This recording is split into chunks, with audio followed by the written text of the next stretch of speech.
Movie शुरू होती है और हम एक लड़के मैक्स को देखते हैं जो कि अपने घर की छत पर बैठकर अपनी ड्राइंग कंप्लीट कर रहा होता है। लेकिन तभी उसकी मदर उसे नीचे बुलाती हैं ताकि वो अपना शिफ्टिंग का काम खत्म कर लें। अब उनकी बातों से हमें पता चलता है कि वो पहले यहाँ पर रहा करते थे, लेकिन जब मैक्स सिर्फ 8 महीने का था तो वो लोग इस जगह को छोड़कर चले गए। मैक्स के फादर भी इसी शहर में एक हादसे की वजह से मारे गए। अब वो लोग दोबारा से रहने के लिए यहाँ पर आए हैं। जब वो शिफ्टिंग कर रहे होते हैं तो इसी दौरान मैक्स कुछ अजीब नोटिस करता है। वो जैसे ही अपना हाथ टीवी की तरफ लेकर जाता है तो टीवी की स्क्रीन पर अजीब तरह की वेव्स बनना शुरू हो जाती हैं। ये साइंटिफिकली पॉसिबल ही नहीं था। तब मैक्स अपने हाथ को देखता है और काफी हैरान होता है और फिर वो इस चीज को इग्नोर करके अपनी मदर की हेल्प करने लगता है। इसके बाद मैक्स अपने स्कूल के लिए तैयार हो रहा होता है, लेकिन तब भी वो अपने हाथ से निकली हुई उन वेव्स के बारे में सोच रहा होता है कि आखिर वो चीज थी क्या और ये चीज पॉसिबल कैसे हो सकती है। फिर मैक्स अपने स्कूल के लिए निकल जाता है। फिर वो स्कूल जाते हुए एक लैब के रिस्ट्रिक्टेड एरिया की तरफ जाता है। असल में वो रिसर्च लैब मैक्स के फादर की थी, जहाँ पर एक हादसा होने की वजह से मैक्स के फादर की मौत हो गई। तभी मैक्स के पास उसकी मदर का मैसेज आता है और वो जैसे ही स्क्रीन को स्वाइप करता है उसके हाथ से फिर वैसी ही वेव्स निकलती हैं और इस बार तो मोबाइल पूरी तरह से बंद हो जाता है। इसके बाद मैक्स फिर दोबारा अपने स्कूल के लिए निकल जाता है। इसके बाद फिर हमें रिसर्च लैब के अंदर का सीन दिखाया जाता है, जहाँ पर एक सबमरीन रोबोट से अजीब किस्म की लाइट निकलती है। ये लाइट ब्लू कलर की होती है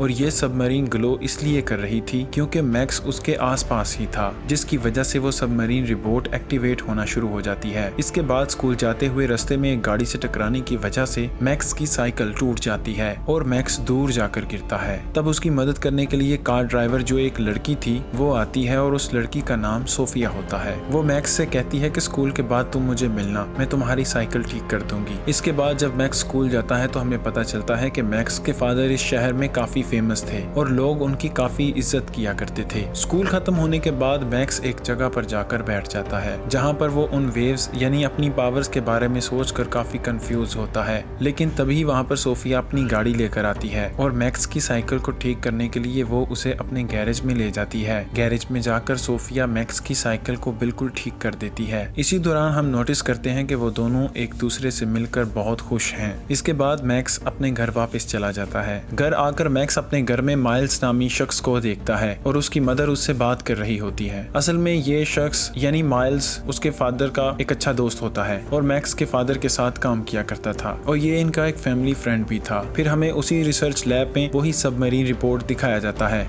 जहाँ उसके अंदर वो ब्लू लाइट फिर से ग्लो करने शुरू हो जाती है, लेकिन इस बार वहाँ पर पानी में एक काफी बड़ा ब्लास्ट होता है, पर वो जो चीज होती है वो पानी को एक शेप दे देती है। तब 2 साइंटिस्ट वहाँ पर चेक करने के लिए आते हैं। उनमें से एक साइंटिस्ट उस चीज को टच करने के लिए आगे बढ़ता है। जैसे ही वो साइंटिस्ट उस चीज को हाथ लगाने वाला होता ही है कि दूसरा साइंटिस्ट पावर को ऑफ कर देता है, जिसके बाद पानी से एक छोटा सा फ्लाइंग ऑब्जेक्ट बाहर आता है और वो वहाँ से भाग रहा होता है। वो दोनों साइंटिस्ट जल्दी से सिक्योरिटी को बुलाते हैं ताकि वो उस फ्लाइंग ऑब्जेक्ट को ढूंढ सकें। वो छोटा सा फ्लाइंग ऑब्जेक्ट रिसर्च लैब से भागने की कोशिश करता है। उसे रोकने के लिए बहुत सारे सिक्योरिटी गार्ड्स उसके पीछे लग जाते हैं, लेकिन वो फ्लाइंग ऑब्जेक्ट बिल्कुल बॉल की तरह होती है और उसकी स्पीड भी काफी तेज होती है और पावर कट होने की वजह से वहाँ पर हर तरफ अंधेरा ही अंधेरा था। इतना अंधेरा होने की वजह से सिक्योरिटी गार्ड्स को भी काफी मुश्किल पेश आ रही थी उस फ्लाइंग ऑब्जेक्ट को पकड़ने में, जिसकी वजह से वो उसे नहीं रोक पाते और वो फ्लाइंग ऑब्जेक्ट उस रिसर्च लैब से निकल जाता है। उधर मैक्स के घर का सीन दिखाया जाता है जहाँ वो लोग खाना खा रहे थे। वो आदमी माइल्स कहता है, मैं और मैक्स के फादर सिर्फ इस बात पर डिस्कस किया करते थे कि हमारा गोल क्या है। यहाँ पर पता चलता है कि माइल्स ने ही मैक्स और उसकी मदर को इंसिस्ट करके इस शहर में बुलाया था। इसके बाद माइल्स वहाँ से चला जाता है। माइल्स भी अपने रूम में चला जाता है सोने के लिए।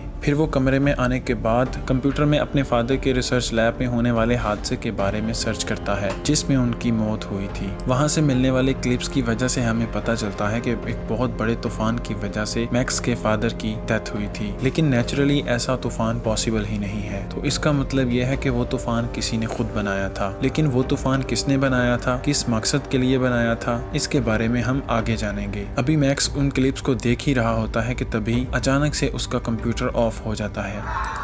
जिसकी वजह से गुस्से में जैसे ही मैक्स अपना हाथ टेबल पर मारता है तब उसके हाथ से वही एनर्जी लिक्विड वेव्स दोबारा निकलना शुरू हो जाती हैं। इस बार तो वो नजर भी आ रही थी, जिन्हें देखकर मैक्स बहुत घबरा जाता है। घबराते हुए वो अपने हाथ को तकिए के नीचे रख देता है। फिर मैक्स अपने हाथ से निकलने वाली उन वेव्स को बड़े गौर से देख रहा होता है, उन्हें एग्जामिन कर रहा होता है। लेकिन जैसे ही वो अपना हाथ बंद करता है यानी मुट्ठी बनाता है तो वो सारी वेव्स गायब हो जाती हैं। तो जैसे ही वो अपनी मुट्ठी दोबारा खोलता है तो इस बार वो वेव्स काफी फोर्स के साथ बाहर आती हैं, जिसकी वजह से मैक्स नीचे गिर जाता है। उससे अगले रोज मैक्स एक रेडियो और लैंप की मदद से अपनी पावर कंट्रोल करने की कोशिश कर रहा होता है, जहां पर उसकी पावर तो कंट्रोल नहीं होती लेकिन वो उन चीजों को ब्लास्ट कर देता है। फिर वो दोबारा अपने स्कूल के लिए निकल पड़ता है। फिर ब्रेक के दौरान मैक्स अपने हाथ से निकलने वाली उन एनर्जी वेव्स की ड्राइंग ड्रॉ करता है। तभी वहाँ पर सोफिया आकर उसे अपने साथ एक रेस्टोरेंट में ले जाने के लिए इन्वाइट करती है, जिस पर मैक्स मान जाता है। फिर हम देखते हैं कि मैक्स अपने फ्री टाइम में अपने हाथ से निकलने वाली उन एनर्जी लिक्विड वेव्स के साथ खेलना शुरू कर देता है और फिर वापस आकर अपने कंप्यूटर में ये ढूंढने की कोशिश करता है कि उसके फिंगर से लिक्विड एनर्जी वेव्स निकल रही हैं, लेकिन ऑब्वियसली ये चीजें इंटरनेट पर मौजूद नहीं हैं। फिर मैक्स नीचे आता है अपनी मदर से बातें करने के लिए ताकि वो जान सके अपने फादर के बारे में। अपनी मदर से बात करते हुए मैक्स जानने की कोशिश करता है कि उसके फादर की मौत कैसे हुई, वो कैसे जिंदगी गुजारते थे और उनका फैमिली बैकग्राउंड क्या है और उसके फादर का पास्ट क्या है, और साथ साथ ये भी कि उनके घर के नीचे वार्म शेल्टर क्यों है। क्योंकि मैक्स को ये बात बुरी लगती थी कि शहर के लोग उसके फादर को लोग उसकी निस्बत ज्यादा जानते हैं। लेकिन तभी हम नोटिस करते हैं कुछ तो ऐसा है, कोई तो ऐसी चीज है जो मैक्स पर नजर रख रही है और वो चीज मैक्स के अंदर मौजूद एनर्जी को भी देख सकती है। नेक्स्ट डे मैक्स सोफिया के साथ रेस्टोरेंट में जाता है जहाँ पर उसने इन्वाइट किया था। रेस्टोरेंट में बैठे हुए सोफिया से कुछ बातें करने के बाद मैक्स की तबीयत खराब होना शुरू हो जाती है क्योंकि उसकी पावर्स ओवरलोड हो रही थी, जहाँ पर उसकी हालत अब देखते ही देखते बिगड़ने लगती है, जिसके लिए वो वॉशरूम में चला जाता है और वॉशरूम में जाके जैसे ही आईने में देखता है और वो नोटिस करता है कि उसकी आंखों में से भी ब्लू लाइट निकल रही है और उसके हाथों में से भी अब पहले की निस्बत ज्यादा ब्लू लाइट निकल रही है और इस बार तो वो उन्हें कंट्रोल भी नहीं कर पा रहा था। लेकिन जैसे ही मैक्स उन एनर्जी वेव्स को ऑफ करता है वॉशरूम की लाइट्स भी ऑफ हो जाती हैं,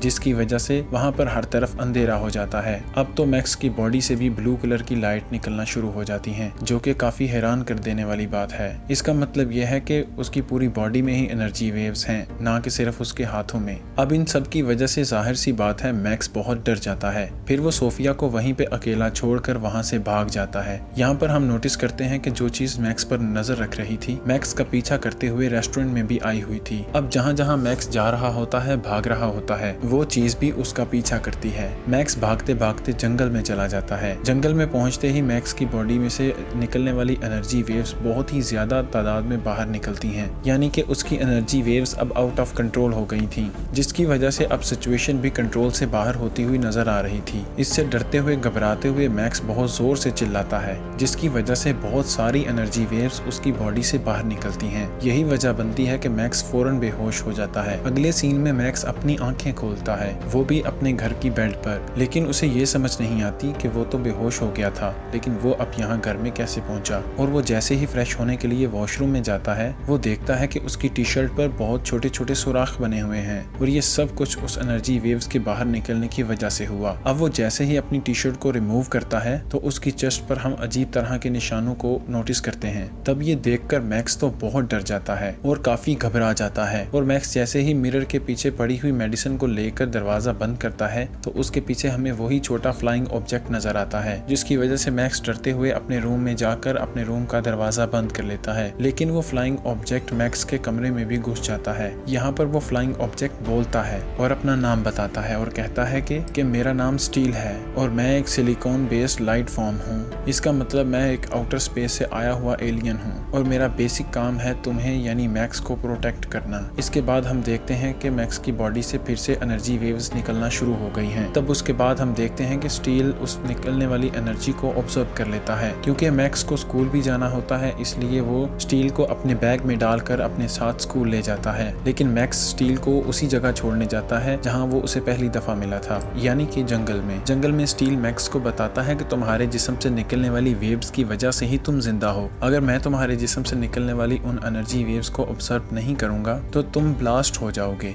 इतनी ही देर में वहाँ पर कुछ खतरनाक लोग आ जाते हैं जिनके पास गन्स भी होती हैं। ये लोग असल में स्टील को ढूंढने के लिए यहाँ पर आए थे। तब उनको देखते ही मैक्स और स्टील दोनों छुप जाते हैं। फिर हम देखते हैं कि वो एक डिवाइस की मदद से उन एनर्जी वेव्स का पता लगा रहे हैं, लेकिन यहाँ पर मैक्स अपनी पावर को इस्तेमाल करते हुए उन डिवाइस को बंद कर देता है। इसका मतलब यह है कि अब मैक्स थोड़ा बहुत अपनी पावर को कंट्रोल करना सीख गया है। लेकिन तभी अचानक उन लोगों की नजर मैक्स और स्टील पर पड़ जाती है और वो उन पर फायरिंग करने लगते हैं। इसी वजह से मैक्स और स्टील को वहाँ से भागना पड़ता है। अब भागते भागते स्टील को कुछ यादें आना शुरू हो जाती हैं, क्योंकि मैक्स और स्टील एक दूसरे के साथ कनेक्टेड हैं। इसीलिए स्टील की उन यादों को मैक्स भी देख पा रहा था, जिसमें पहले तो वो रिसर्च लैब की तबाही को देखता है और बाद में फिर उसे स्टील की रिफ्लेक्शन भी नजर आती है। तो जब मैक्स इसके बारे में स्टील से पूछता है तो वो उसे कुछ भी नहीं बता पाता, क्योंकि स्टील को भी ज्यादा कुछ याद नहीं होता। इसके बाद हम देखते हैं कि वही लोग दोबारा उनके पीछे पड़ जाते हैं, जिसकी वजह से मैक्स स्टील को अपने साथ स्कूल ले जाता है। जैसे ही मैक्स की क्लास खत्म होती है तो उसकी मुलाकात सोफिया से होती है, जो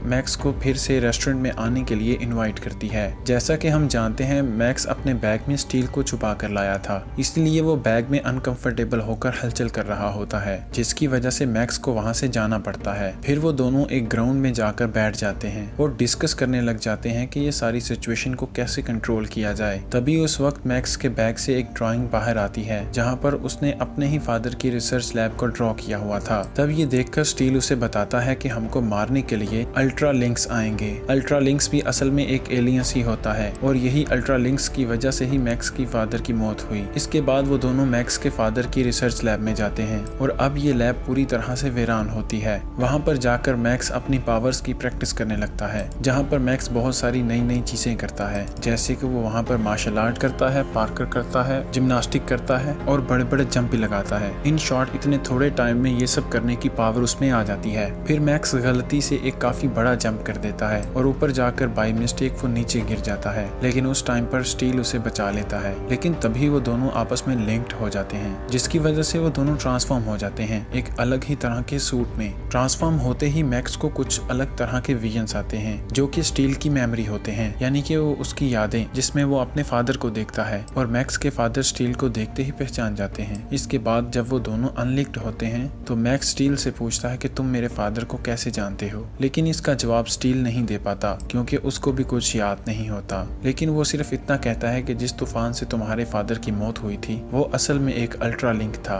इसके बाद हमें एक अगले दिन का सीन दिखाया जाता है, जहाँ पर मैक्स और स्टील घर में होते हैं, जहाँ पर मैक्स डिसाइड करता है सब कुछ अपनी मदर को बताने का, लेकिन उसकी मदर तो घर पर ही नहीं होती। तब वो अपनी फ्रिज पर एंटीक का साइन देखता है। तब वो डिसाइड करता है कि वो एंटीक जाकर माइल्स से इस बारे में सब कुछ पूछेगा। एंटीक असल में एक कंपनी होती है और मैक्स माइल्स के पास इसलिए जाना चाहता था क्योंकि उसके फादर की मौत के टाइम माइल्स भी वहीं पर मौजूद था। इसीलिए वो स्टील को लेकर वहां से निकल पड़ता है, लेकिन रास्ते में दोबारा उन्हें फिर वही लोग मिल जाते हैं जो पहले भी उनका पीछा कर रहे थे। तो मैक्स किसी तरह फिर से उनका ध्यान बटाते हुए सोफिया की गाड़ी के सामने आ जाता है, क्योंकि अब एंटीक यहाँ से 20 माइल्स की दूरी पर था, इसीलिए वो सोफिया से लिफ्ट ले लेता है। फिर इसी दौरान एंटीक के लॉन्ग जर्नी में वो दोनों आपस में बातें करते हैं और एक दूसरे के साथ कनेक्ट होने की कोशिश भी करते हैं, जिसके लिए वो दोनों आपस में काफी फ्रैंक होकर बातें करते हैं। फिर कुछ देर के बाद वो लोग एंटीक पहुंचते हैं माइल्स से मिलने के लिए, जहां पर माइल्स मैक्स के फादर के काम को आगे बढ़ाने की कोशिश कर रहा है। फिर मैक्स माइल्स से अकेले में जाकर बात करता है।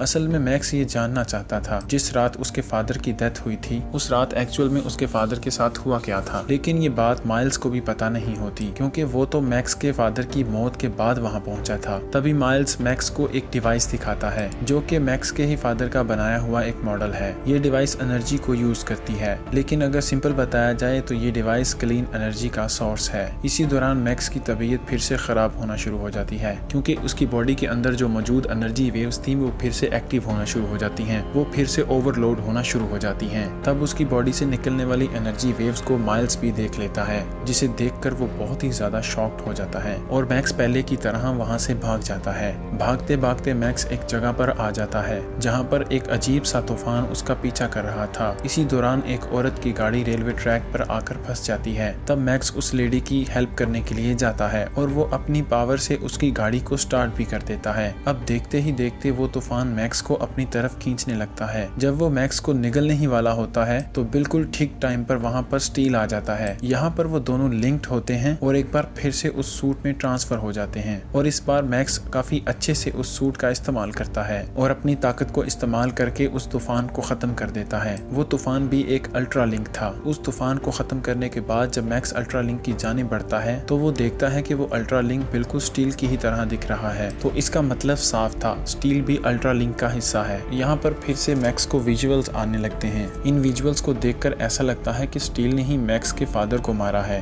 क्योंकि स्टील यहाँ पर मैक्स को बताता है कि तुम्हारे फादर इन एनर्जी वेव्स को जो कि तुम्हारे अंदर हैं अल्ट्रालिंक के खिलाफ यूज कर रहे थे, यानी कि तुम्हारे फादर के अंदर भी ये एनर्जी मौजूद थी जो कि तुम्हारे अंदर है। यहाँ पर स्टील मैक्स को ये भी बताता है कि अल्ट्रालिंक्स दुनिया को तबाह करने के लिए हैं और सिर्फ तुम्हारी एनर्जी ही अल्ट्रालिंक्स को रोक सकती है। लेकिन मैक्स इन सब चीजों की वजह से काफी पैनिक कर जाता है और काफी डर भी जाता है, क्योंकि ये सारे काम उसके फादर भी कर रहे थे और उनकी मौत हो गई। इसीलिए वो भागकर अपने घर जाता है। यहाँ पर वो देखता है कि कुछ ऑफिसर उसके घर की तलाशी ले रहे हैं। तभी ये सब देखकर मैक्स ये समझ जाता है कि ये सब लोग उसके घर तक पहुंच आए हैं। इसी वजह से मैक्स वहाँ से भागकर सोफिया के घर चला जाता है, जहाँ पर वो सोफिया की गाड़ी उससे मांगता है और गाड़ी में बैठकर वो एंटीक के लिए निकल जाता है और रास्ते में वो माइल्स को कॉल करता है। अब माइल्स उसे अपने फादर की पुरानी रिसर्च लैब के पास आने को कहता है। उसके फौरन बाद हमें मैक्स के घर का सीन दिखाया जाता है, जहाँ पर इस मूवी का एक बड़ा ट्विस्ट रिवील होता है कि मैक्स की मदर असल में एंटिक्स कंपनी की असल ओनर हैं और वो उन ऑफिसर्स को मैक्स को ढूंढने का ऑर्डर देती है। जिसके बाद हमें दोबारा से रिसर्च लैब का सीन दिखाया जाता है, जहाँ पर मैक्स कुछ लाइट्स को फॉलो करते हुए आगे बढ़ता है। लाइट्स को फॉलो करते हुए मैक्स उन प्रोटोटाइप्स तक जा पहुँचता है जिसके अंदर स्टील अभी स्लीपिंग मोड में होता है। असल में ये एक चेम्बर की तरह का होता है। तभी मैक्स को फिर से विजन्स आने लगते हैं और अब हमें यहाँ पर पता चल जाता है कि आखिर कैसे मैक्स के फादर की मौत हुई थी।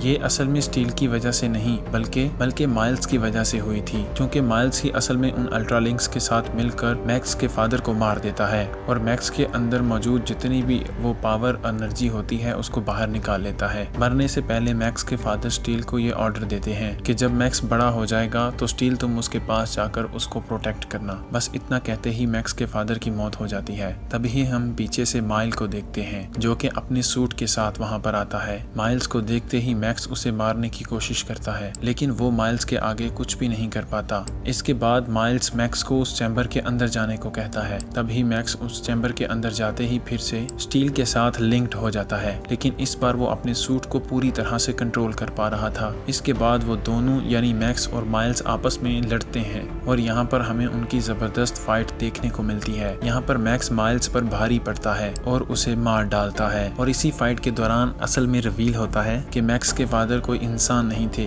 वो भी एक एलियन थे। तो जाहिर सी बात है मैक्स भी एक एलियन ही है। अब सब कुछ खत्म होने के बाद हम देखते हैं कि मैक्स जो कि अपने घर में अपनी मदर के साथ होता है। यहाँ हम जान पाते हैं कि मैक्स की मदर को सब कुछ पता था कि मैक्स के फादर असल में एक एलियंस हैं और उनका बेटा मैक्स भी एक एलियन है और उसके अंदर भी अपने फादर की तरह सुपर पावर हैं। लेकिन वो ये सब नहीं जानती थी कि माइल्स इन सब चीज़ों का गलत इस्तेमाल करना चाहता था। इसके बाद मैक्स और सोफिया एक दूसरे से बातें कर रहे होते हैं। यहाँ पर उन दोनों के बीच एक रिलेशन और बॉन्डिंग बन जाती है और इसी सीन के साथ ही मूवी यहाँ पर एंड हो जाती है, क्योंकि वो इंटीमेट होना चाहते थे।